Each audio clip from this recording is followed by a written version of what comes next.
घर जात ताड़े फाते आवेली भवानी माता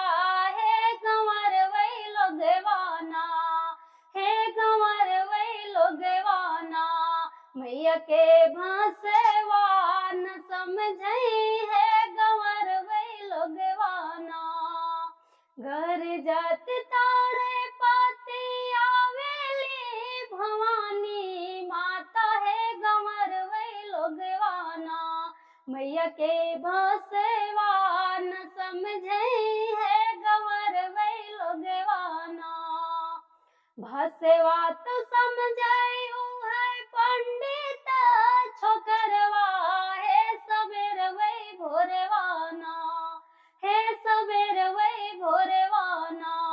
मैया के पठवा सुनावेला सबेर वही भोरवाना घर जात ताड़ा फात आवेली भवानी माता है गंवर वही लोगवाना मैया के भासवा न समझई है गंवर वही लोगवाना भासवा तो समझई है हीरा छोकरवा है सबेर वही भोरवाना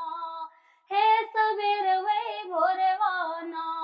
मैया के दूधवा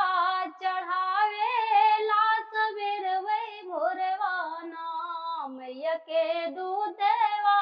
चढ़ावेला सबेर वही भोरवाना घर जात ताड़ा फात आवेली भवानी माता है गंवर वही लोगवाना मैया के भासवा न समझई है गंवर वही लोगवाना भासवा तो समझई है मालिया छोकरवा है सबेर वही भोरवाना है सबेर वही भोरवाना मैया के हारवा पहनावेला सबेर वही भोरवाना मैया के हारवा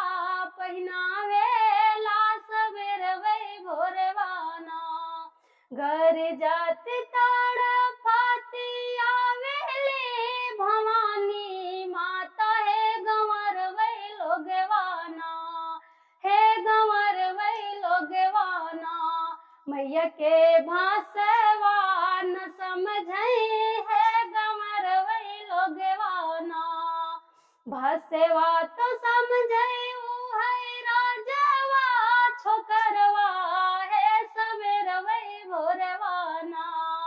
है सबेर वही भोरवाना मैया के चुंदरी ओढ़ावेला सबेर वही भोरवाना मैया के चुंदरी ओढ़ावेला सबेर वही भोरवाना घर जात ताड़ा फाती आवेली भवानी माता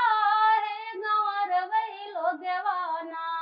मैया के भासवा न समझई है गंवर वही लोगवाना।